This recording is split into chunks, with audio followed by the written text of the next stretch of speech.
Imagine a biscuit, not just any biscuit, but one that carries the warmth of festivals and the sweet scent of home in every single crumb.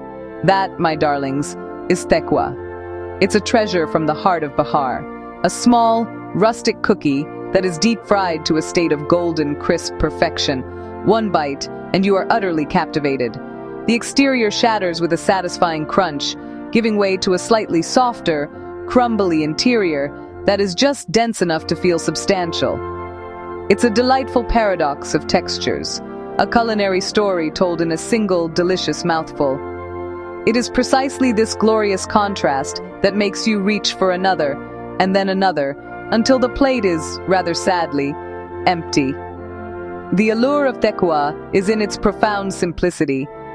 It doesn't rely on elaborate frostings or fussy decorations to win you over.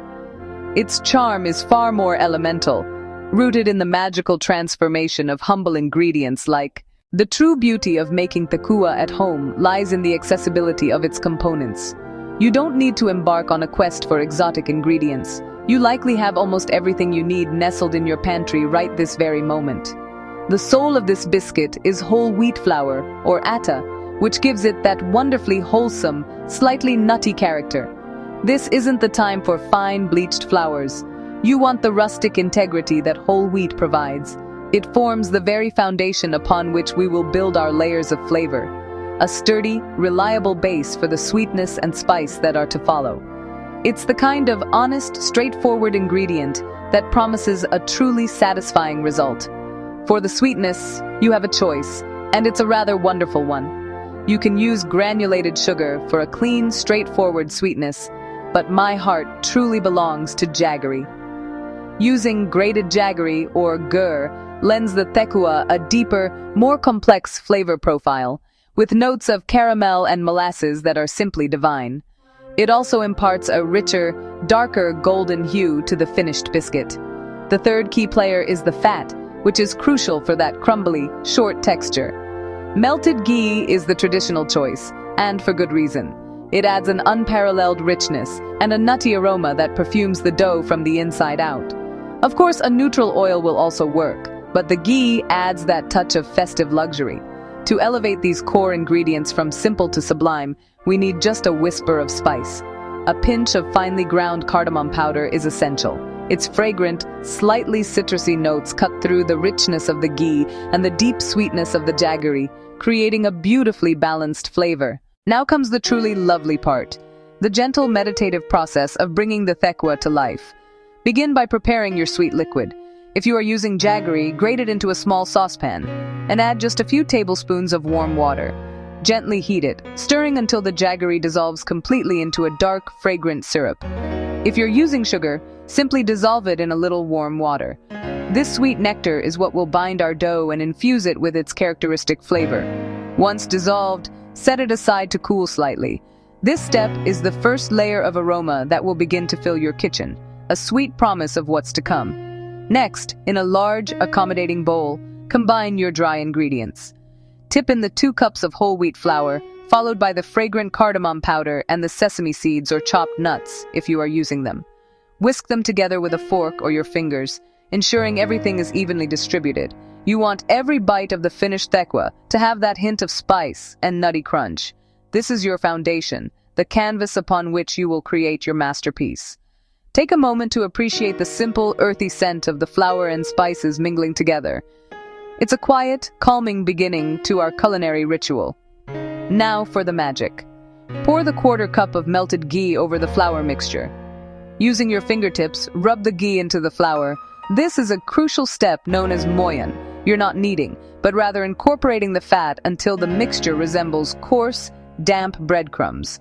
When you take a small amount in your fist and squeeze, it should hold its shape for a moment before crumbling. The final transformation from humble dough to golden, crisp perfection happens in the shimmering heat of the oil. This is the moment of alchemy. Heat a generous amount of a neutral oil in a pan over medium flame. Use sunflower oil, or use vegetable oil.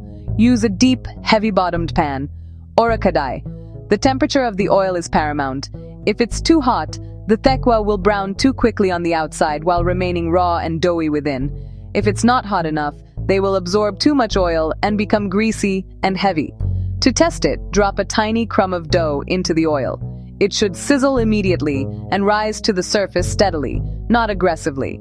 Once the oil is perfect, gently slide the shaped thekua into the pan, one by one. Don't overcrowd the pan. It will drop the temperature and steam them. Fry in small batches so they have space to swim and cook evenly. Fry one side a few minutes until light golden. Then gently flip with a slotted spoon. Continue frying, turning occasionally until deep, uniform golden brown. The edges should look beautifully crisp. The kitchen will fill with a sweet, nutty aroma. As they reach burnished gold, remove them with a slotted spoon and let excess oil drip back. Place them on a wire rack or on a plate lined with absorbent paper towels to drain. Fresh from the oil, they'll feel slightly soft in the center. Don't be alarmed. The pleasure of a thekua is in its unadorned simplicity, and it is best served in a way that honors that. The most classic pairing is with a hot beverage. Imagine breaking a crisp, golden thekua in half, the steam ghosting from its center, and dipping it into a cup of hot, milky masala chai. The biscuit softens just slightly, absorbing the spiced tea, warm, sweet, crunchy, comforting. It's a small, perfect ritual for a quiet afternoon. A simple glass of warm milk also makes a wonderful companion. While tradition is beautiful, there is room for playful reinvention. Use thekua as a textural element in dessert.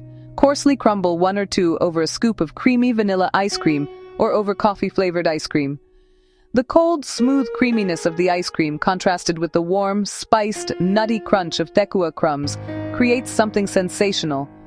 Thekua is also deeply significant culturally, a sacred prasad during Chhat Puja. Families gather to make vast quantities, the process an act of devotion and love. Sharing with friends and neighbors spreads blessings. Making them at home taps into generosity and warmth, transforming baking into an offering of love.